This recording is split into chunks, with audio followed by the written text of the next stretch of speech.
Life and Adventures of Nicholas Nickleby by Charles Dickens. Chapter 17 Follows the Fortunes of Miss Nickleby. It was with a heavy heart and many sad forebodings which no effort could banish that Kate Nickleby, on the morning appointed for the commencement of her engagement with Madame Mantalini, left the city when its clocks yet wanted a quarter of an hour of 8, and threaded her way alone amid the noise and bustle of the streets towards the West End of London. At this early hour many sickly girls, whose business, like that of the poor worm, is to produce with patient toil the finery that bedecks the thoughtless and luxurious, traverse our streets, making towards the scene of their daily labour, and catching as if by stealth in their hurried walk the only gasp of wholesome air and glimpse of sunlight which cheer their monotonous existence during the long train of hours that make a working day. As she drew nigh to the more fashionable quarter of the town, Kate marked many of this class as they passed by, hurrying like herself to their painful occupation, and saw in their unhealthy looks and feeble gait but too clear an evidence that her misgivings were not wholly groundless.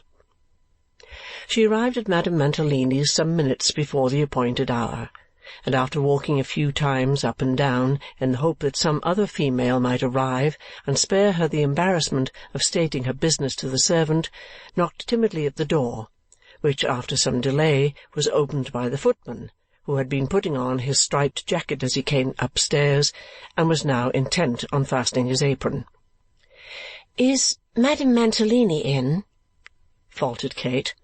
"Not after an hour at this time, miss," replied the man in a tone which rendered "miss" something more offensive than "my dear." "Can I see her?" asked Kate. "Eh?" replied the man, holding the door in his hand and honouring the inquiry with a stare and a broad grin. "Lord, no!" "I came by her own appointment," said Kate. I am to be employed here." "Oh, you should have rang the workers' bell," said the footman, touching the handle of one in the door-post. "Let me see, though. I forgot. Miss Nickleby, is it?" "Yes," replied Kate. "You ought to walk upstairs, then, please," said the man. "Madame Mantalini wants to see you. This way. Take care of these things on the floor." Cautioning her, in these terms, not to trip over a heterogeneous litter of pastry-cook's trays, lamps, waiters full of glasses, and piles of rout seats which were strewn about the hall, plainly bespeaking a late party on the previous night, the man led the way to the second story and ushered Kate into a back room, communicating by folding doors with the apartment in which she had first seen the mistress of the establishment. "If you'll wait here a minute," said the man, "I'll tell her presently." Having made this promise with much affability, he retired and left Kate alone. There was not much to amuse in the room, of which the most attractive feature was a half-length portrait in oil of Mr. Mantalini, whom the artist had depicted scratching his head in an easy manner and thus displaying to advantage a diamond ring, the gift of Madame Mantalini before her marriage. There was, however, the sound of voices in conversation in the next room, and as the conversation was loud and the partition thin, Kate could not help discovering that they belonged to Mr. and Mrs. Mantalini. "If you'll be odiously, damnably, outrageously jealous, my soul," said Mr. Mantalini, "you'll be very miserable. Horrid miserable. Damnation miserable." And then there was a sound as though Mr. Mantalini was sipping his coffee. "I am miserable," returned Madame Mantalini, evidently pouting. "Then you are an ungrateful, unworthy, damned, unthankful little fairy," said Mr. Mantalini. "I am not," returned Madame with a sob. "Do not put yourself out of humour," said Mr. Mantalini, breaking an egg. "It is a pretty, bewitching little damned countenance, and it should not be out of humour, for it spoils its loveliness, and it makes it cross and gloomy, like a frightful, naughty, damned hobgoblin." "I am not to be brought round in that way always," rejoined Madame sulkily. "It shall be brought round in any way it likes best, and not brought round at all if it likes that better," retorted Mr. Mantalini with his egg-spoon in his mouth. "It's very easy to talk," said Mrs. Mantalini. "Not so easy when one is eating a demnition egg," replied Mr. Mantalini, "for the yolk runs down the waistcoat, and yolk of a egg does not match any waistcoat but a yellow waistcoat. Damn it!" "You were flirting with her during the whole night," said Madame Mantalini, apparently desirous to lead the conversation back to the point from which it had strayed. "No, no, my life." "You were," said Madame. "I had my eye upon you all the time." "Bless the little winking, twinkling eye! Was it on me all the time?" cried Mantalini in a sort of lazy rapture. "Oh, damn it!" "And I say once more," resumed Madame, "that you ought not to waltz with anybody but your own wife. And I will not bear it, Mantalini, if I take poison first." "She will not take poison and have horrid pains, will she?" said Mantalini, who, by the altered sound of his voice, seemed to have moved his chair and taken up his position nearer to his wife. "She will not take poison because she has a damned fine husband who might have married 2 countesses and a dowager." "2 countesses?" interposed Madame. "You told me 1 before." "2!" cried Mantalini. "2 damned fine women, real countesses and splendid fortunes. Damn it!" "And why didn't you?" asked Madame playfully. "Why didn't I?" replied her husband. "Had I not seen at our morning concert the damnedest little fascinator in all the world, and while that little fascinator is my wife, may not all the countesses and dowagers in England be—" Mr. Mantalini did not finish the sentence, but he gave Madame Mantalini a very loud kiss, which Madame Mantalini returned, after which there seemed to be some more kissing mixed up with the progress of the breakfast. "And what about the cash, my existence's jewel?" said Mantalini, when these endearments ceased. "How much have we in hand?" "Very little indeed," replied Madame. "We must have some more," said Mantalini. "We must have some discount out of old Nickleby to carry on the war with. Damn it!" "You can't want any more just now," said Madame coaxingly. "My life and soul," returned her husband, "there is a horse for sale at Scrubb's, which it would be a sin and a crime to lose. Going, my senses' joy, for nothing." "For nothing?" cried Madame. "I am glad of that." "For actually nothing," replied Mantalini. 100 guineas down will buy him. Mane and crest and legs and tail, all of the damnedest beauty. I will ride him in the park before the very chariots of the rejected countesses. The damned old dowager will faint with grief and rage. The other 2 will say, 'He is married. He has made away with himself.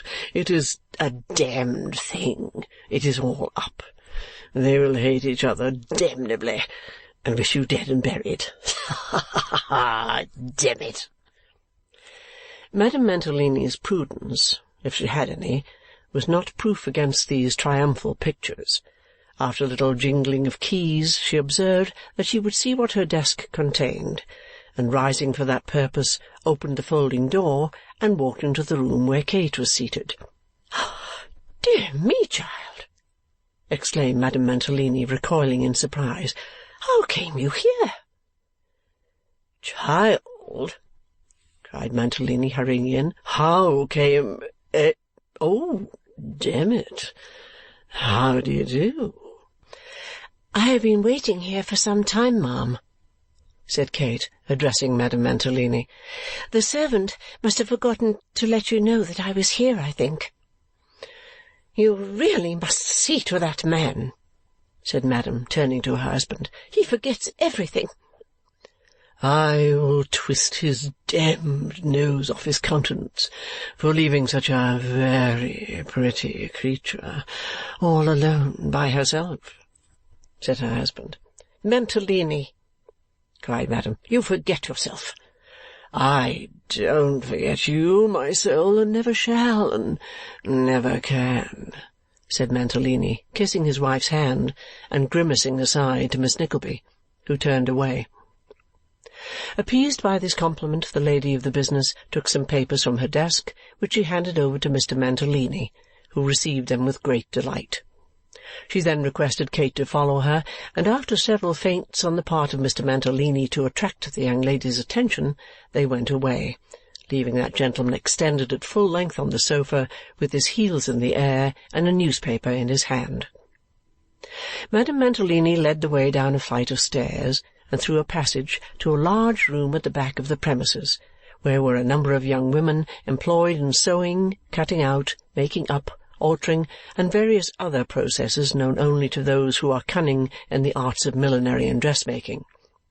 It was a close room with a skylight, and as dull and quiet as a room need be.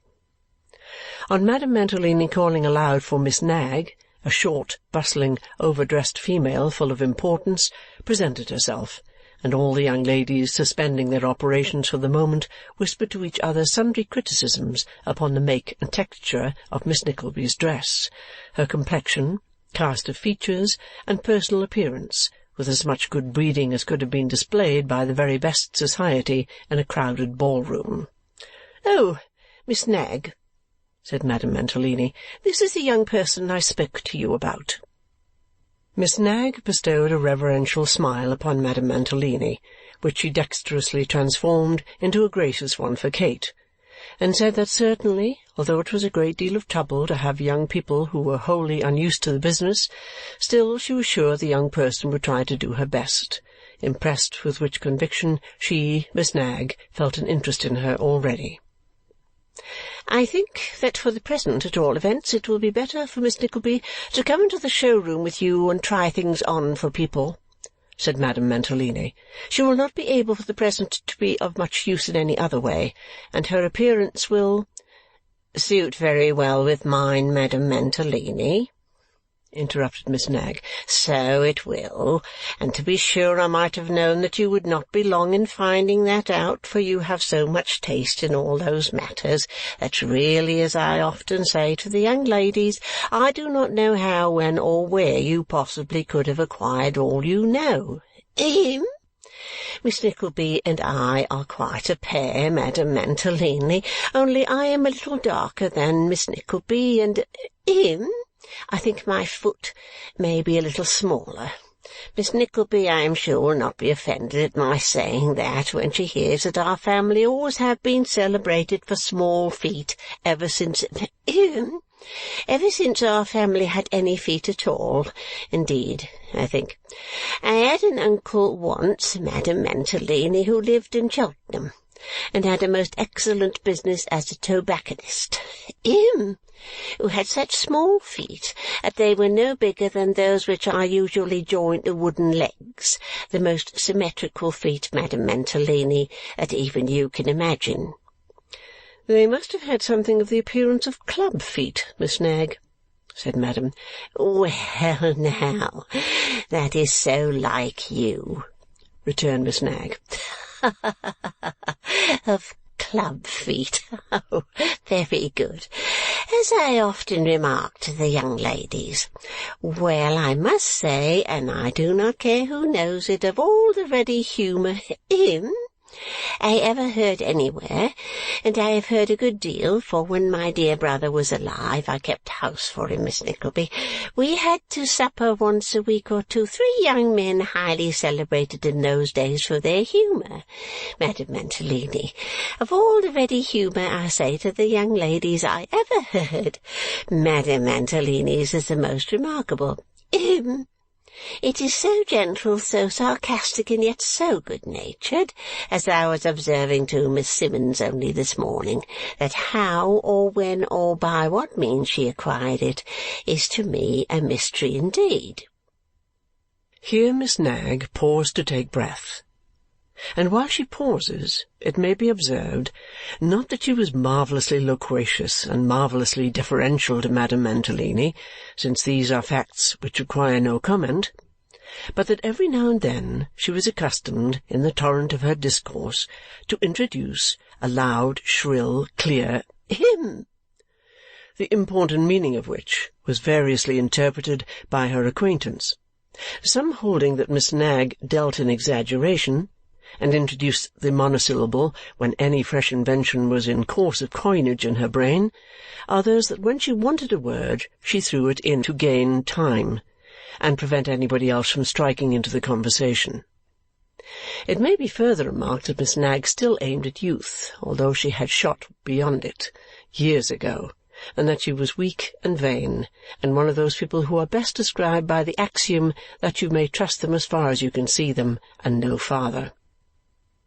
"You'll take care that Miss Nickleby understands her hours and so forth," said Madame Mantalini, "and so I'll leave her with you. You'll not forget my directions, Miss Knag?" Miss Knag, of course, replied that to forget anything Madame Mantalini had directed was a moral impossibility, and that lady, dispensing a general good morning among her assistants, sailed away. "Charming creature, isn't she, Miss Nickleby?" said Miss Knag, rubbing her hands together. "I have seen very little of her," said Kate. "I hardly know yet." "Have you seen Mr. Mantalini?" inquired Miss Knag. "Yes, I have seen him twice." "Isn't he a charming creature?" "Indeed, he does not strike me as being so by any means," replied Kate. "No, my dear?" cried Miss Knag, elevating her hands. "Why, goodness gracious mercy, where's your taste? Such a fine, tall, full-whiskered, dashing, gentlemanly man, with such teeth and hair and— Him? Well, now, you do astonish me." "I dare say I am very foolish," replied Kate, laying aside her bonnet, "but as my opinion is of very little importance to him or any one else, I do not regret having formed it, and shall be slow to change it, I think." "He is a very fine man, don't you think so?" asked one of the young ladies. "Indeed, he may be for anything I could say to the contrary," replied Kate. "And drives very beautiful horses, doesn't he?" inquired another. "I dare say he may, but I never saw them," answered Kate. "Never saw them?" interposed Miss Knag. "Oh, well, there it is at once, you know. How can you possibly pronounce an opinion about a gentleman, if you don't see him as he turns out altogether?" There was so much of the world, even of the little world of the country girl, in this idea of the old milliner, that Kate, who was anxious, for every reason, to change the subject, made no further remark, and left Miss Knag in possession of the field. After a short silence, during which most of the young people made a closer inspection of Kate's appearance and compared notes respecting it, one of them offered to help her off with her shawl, and the offer being accepted, inquired whether she did not find black very uncomfortable wear. "I do indeed," replied Kate with a bitter sigh. "So dusty and hot," observed the same speaker, adjusting her dress for her. Kate might have said that mourning is sometimes the coldest wear which mortals can assume, that it not only chills the breasts of those it clothes, but extending its influence to summer friends, freezes up their sources of good-will and kindness, and withering all the buds of promise they once so liberally put forth, leaves nothing but bared and rotten hearts exposed. There are few who have lost a friend or relative constituting in life their sole dependence, who have not keenly felt this chilling influence of their sable garb. She had felt it acutely, and feeling it at the moment, could not quite restrain her tears. "I am very sorry to have wounded you by my thoughtless speech," said her companion. "I did not think of it. You are in mourning for some near relation?" "For my father," answered Kate. For what relation, Miss Simmonds? Asked Miss Knag in an audible voice. Her father, replied the other softly. Her father, eh? Said Miss Knag, without the slightest depression of her voice. Ah, a long illness, Miss Simmonds? Hush, replied the girl. I don't know. Our misfortune was very sudden, said Kate, turning away, or I might perhaps, at a time like this, be enabled to support it better. There had existed not a little desire in the room, according to invariable custom when any new young person came, to know who Kate was, and what she was, and all about her. But although it might have been very naturally increased by her appearance and emotion, the knowledge that it pained her to be questioned was sufficient to repress even this curiosity, and Miss Knag, finding it hopeless to attempt extracting any further particulars just then, reluctantly commanded silence and bade the work proceed. In silence, then, the tasks were plied until 1:30, when a baked leg of mutton with potatoes to correspond was served in the kitchen. The meal over, and the young ladies having enjoyed the additional relaxation of washing their hands, the work began again, and was again performed in silence, until the noise of carriages rattling through the streets and of loud double knocks at doors gave token that the day's work of the more fortunate members of society was proceeding in its turn. One of these double knocks at Madame Mantalini's door announced the equipage of some great lady, or rather a rich one, for there is occasionally a distinction between riches and greatness, who had come with her daughter to approve of some court dresses which had been a long time preparing, and upon whom Kate was deputed to wait, accompanied by Miss Knag, and officered, of course, by Madame Mantalini. Kate's part in the pageant was humble enough, her duties being limited to holding articles of costume until Miss Knag was ready to try them on, and now and then tying a string or fastening a hook and eye. She might, not unreasonably, have supposed herself beneath the reach of any arrogance or bad humour, but it happened that the lady and daughter were both out of temper that day, and the poor girl came in for her share of their revilings. She was awkward. Her hands were cold, dirty, coarse. She could do nothing right. They wondered how Madame Mantalini could have such people about her, requested they might see some other young woman the next time they came, and so forth. So common an occurrence would be hardly deserving of mention, but for its effect. Kate shed many bitter tears when these people were gone, and felt for the first time humbled by her occupation. She had, it is true, quailed at the prospect of drudgery and hard service, but she had felt no degradation in working for her bread until she found herself exposed to insolence and pride. Philosophy would have taught her that the degradation was on the side of those who had sunk so low as to display such passions habitually and without cause, but she was too young for such consolation, and her honest feeling was hurt. May not the complaint that common people are above their station often take its rise in the fact of uncommon people being below theirs? In such scenes and occupations the time wore on until 9 o'clock, when Kate, jaded and dispirited with the occurrences of the day, hastened from the confinement of the workroom to join her mother at the street corner and walk home, the more sadly from having to disguise her real feelings and feign to participate in all the sanguine visions of her companion.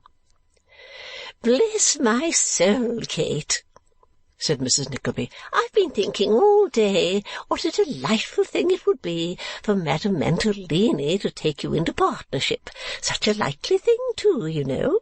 Why, your poor dear papa's cousin's sister-in-law, and Miss Browndock, was taken into partnership by a lady that kept a school at Hammersmith, and made her fortune in no time at all. I forget, by the by, whether that Miss Browndock was the same lady that got the £10,000 prize in the lottery, but I think she was. Indeed, now I come to think of it, I'm sure she was. Mantalini and Nickleby, how well it would sound!